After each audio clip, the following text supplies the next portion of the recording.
10,000 सिर्फ एक कंपनी में इन्वेस्ट करके कोई इंसान करोड़पति बन गया तो शायद आप बिलीव नहीं करोगे, लेकिन ये सच है और इस वीडियो के एंड तक आप समझ जाओगे।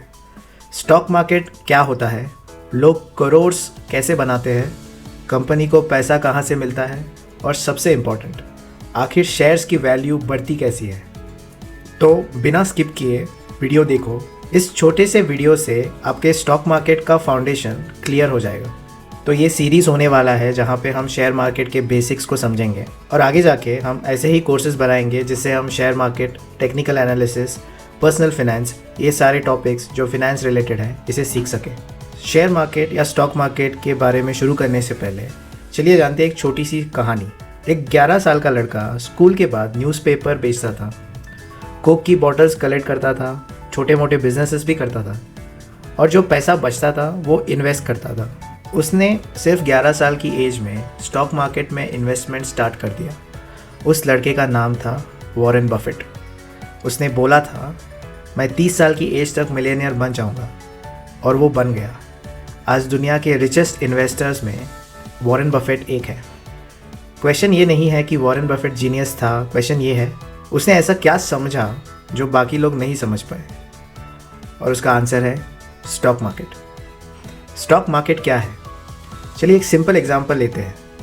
सपोज़ मैं एक कंपनी स्टार्ट करता हूँ, बिज़नेस अच्छा चल रहा है और अब मुझे बिज़नेस बड़ा करना है, फैक्ट्रीज़ लगानी है, एम्प्लॉयज़ हायर करने हैं, मार्केटिंग करनी है, लेकिन मेरे पास पैसा कम है। अब मेरे पास 2-3 ऑप्शंस हैं, या तो बैंक से लोन ले लूँ, या दोस्तों या फैमिली मेम्बर से लोन ले लूँ, या पब्लिक से पैसा ले लूँ।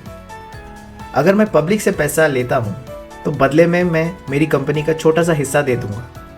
इसी हिस्से को हम कहते हैं शेयर, और जहाँ ये शेयर्स खरीदते और बेचे जाते हैं उसी मार्केट को कहते हैं स्टॉक मार्केट। सिंपल, कंपनी को ग्रोथ के लिए पैसा मिल गया और इन्वेस्टर्स उसी कंपनी के पार्टनर बन गए। तो अगर आगे जाके मैं कुछ फ़ायदा करता हूँ तो मेरे इन्वेस्टर्स को भी उसका फ़ायदा मिलेगा। चलिए जानते हैं एक और एग्जाम्पल के साथ। आपने रिलायंस का तो नाम सुना होगा। जब धीरूभाई अंबानी, जो रिलायंस के फाउंडर थे, अपना बिजनेस एक्सपांड करना चाहते थे, उन्होंने पब्लिक को बोला मेरी कंपनी में इन्वेस्ट करो। हज़ारों लोगों ने शेयर्स खरीदे, कंपनी को पैसा मिला, बिजनेस बड़ा हुआ और जैसे जैसे रिलायंस ग्रो करती गई वैसे वैसे इन्वेस्टर्स का पैसा भी बढ़ता गया। इसी वजह से स्टॉक मार्केट दुनिया का सबसे पावरफुल वेल्थ क्रिएशन टूल माना जाता है। हमने शेयर्स और स्टॉक मार्केट के बारे में तो बात कर ली। क्वेश्चन ये आता है कि शेयर्स खरीदते कैसे हैं। जैसे बैंक में पैसा रखने के लिए आपको चाहिए सेविंग्स अकाउंट, वैसे ही शेयर्स रखने के लिए आपको चाहिए डीमैट अकाउंट। आज बहुत सारे ब्रोकर्स हैं जैसे ज़ीरोधा, ग्रो, एंजल वन और ऐसे बहुत सारे ब्रोकर्स के थ्रू सिर्फ 5 मिनट में अकाउंट ओपन हो जाता है। उसके बाद आप मोबाइल से ही शेयर्स बाय और सेल कर सकते हो। अब मान लो मेरी कंपनी बहुत प्रॉफिट कमा रही है, तो वो 2 काम कर सकती है। पहला, प्रॉफिट दोबारा बिजनेस में डाल दे और बिजनेस को और बड़ा बनाए, या प्रॉफिट का कुछ हिस्सा अपने शेयर होल्डर्स को दे दे। इसी हिस्से को जो हम शेयर होल्डर्स को दे देते हैं इसे कहते हैं डिविडेंड।